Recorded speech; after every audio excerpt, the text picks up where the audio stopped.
நண்பர்களுக்கு வணக்கம். நேற்றைய வீடியோவில் நம்ம மா இஞ்சி அறுவடை செய்ததை பார்த்தோம். இன்றைக்கி அந்த மா இஞ்சியை வச்சு ஒரு ஊறுகாய் அழகாக பண்ணலாம். அதுக்கு முதல்ல வெந்தயம் கடுகு கொஞ்சம் நல்ல வாணலியில் போட்டு நல்ல சிவக்க வறுக்கணும். வறுத்து அதை நம்ம பொடி பண்ணிக்கணும். முதல்ல ஃபஸ்ட்டு ஸ்டெப்பு அதுதான். அந்த பொடி பண்ணி வச்சுக்கிட்டு அதுக்கப்புறம் நம்ம ஸ்டெப் பை ஸ்டெப்பாக அதில் போகலாம். இப்போ பாருங்கள், வெந்தயமும் கடுகும் நல்ல வறுபடுது. இதை ஒரு மிக்சி சாரில் போட்டு நல்ல ஒரு கோர்ஸாக, ரொம்ப கட்டாக அரைக்கணும்னு அவசியம் இல்லை, ஒரு கோர்ஸாக அரைச்சிக்கலாம். அடுத்தது ஒரு வானிலையில் ஒரு நல்ல எண்ணெய், ஒரு 4-5 டேபிள் ஸ்பூன் அந்த மாதிரி நல்லெண்ணெய் விட்டுக்கோங்க. நல்லெண்ணெய் ரொம்ப நல்லாயிருக்கும். எந்த ஊறுகாய்க்குமே நல்லெண்ணெய் தான் நல்லாயிருக்கும். அந்த நல்லெண்ணெயில் கொஞ்சம் கடுகு போட்டு நல்லா பொரிய விடணும்.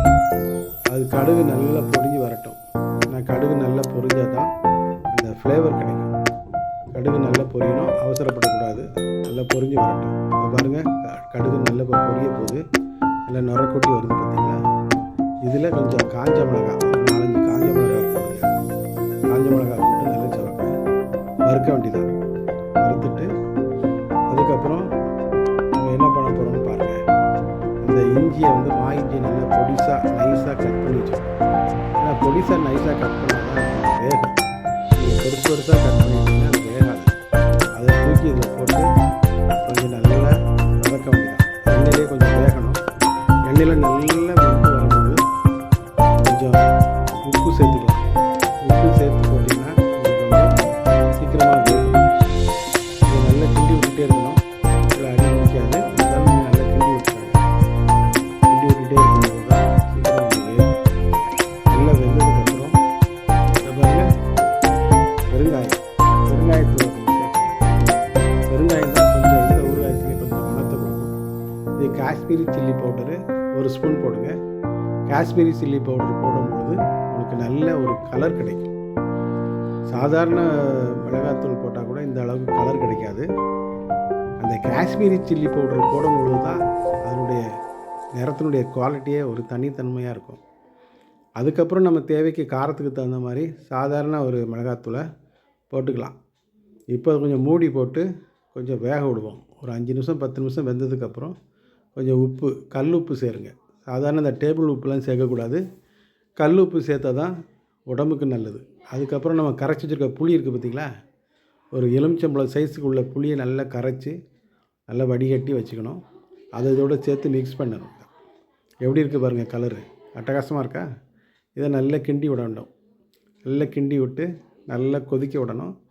இந்த புளி தண்ணியிலே நல்லா வேகணும். அதுக்கு முன்னாடி நம்ம கடுகும் வெந்தயத்தையும் அரைச்சி வச்சுருக்கோம் பார்த்திங்களா, அந்த பவுடரை இதில் கொஞ்சம் சேர்க்கணும். இங்கே பாருங்கள், இப்போ இந்த கடுகும் வெந்தயத்தையும் அரைச்சி வச்ச பவுடரை வறுத்து அரைச்சிருக்கோம் இல்லையா, அதை இதில் சேர்த்தாச்சு. இதை சேர்த்து நல்லா வேக விட வேண்டியதான். இந்த கடுகும் வெந்தயம் தான் அந்த ஊறுகாய்க்கு ஒரு தனி ஃப்ளேவரே கொடுக்கும். அது இல்லாத ஊறுகாய் நம்ம நினச்சி கூட பார்க்க முடியாது. அந்த அளவுக்கு இது நல்லா கொதித்து வரணும். கொஞ்சம் பொறுமையாக சிம்மில் வச்சு ஸ்லோ ஃப்ளேம்லேயே வச்சு நல்லா கொதிக்க விடுங்க. கொதிக்க நல்லா அந்த தண்ணி ரெடியூஸ் ஆகும். இந்த பார்த்திங்களா, நம்ம எக்ஸஸாக இருந்த வாட்டரெல்லாம் ரெடியூஸ் ஆகி அழகாக வந்துட்டு இந்த ஸ்டேஜில் தான் நம்ம பொடிச்சு வச்சுருக்கிற வெல்லத்தை போட போகிறோம். வெல்லம்ங்கிறது ரொம்ப முக்கியமான விஷயம். அந்த வெல்லம் போடும்பொழுது தான் அந்த புளிப்பு, எரிப்பு, காரம், இந்த இனிப்பு, இந்த 4 சேரும் பொழுது அந்த சுவையை அப்படியே தூக்கி கொடுக்கும். எந்த ஊறுகாய்க்குமே கொஞ்சம் சர்க்கரை சேர்க்கலாம். நார்த்தங்காய், எலுமிச்சங்காய், மாங்காய், கொஞ்சம் வெல்லம் போட்டால் தான் அதனுடைய சுவை கொஞ்சம் கூடும். அதனால் இப்போ வெல்லம் போட்டாச்சு. இப்போ போட வேண்டிய இன்க்ரீடியன்ட்ஸ் எல்லாமே போட்டாச்சு. அதுக்கப்புறம் நம்ம தேவையான அளவுக்கு கொஞ்சம் நம்ம சாதாரண மிளகாத்தூளையும் கொஞ்சம் போட்டுக்கலாம்.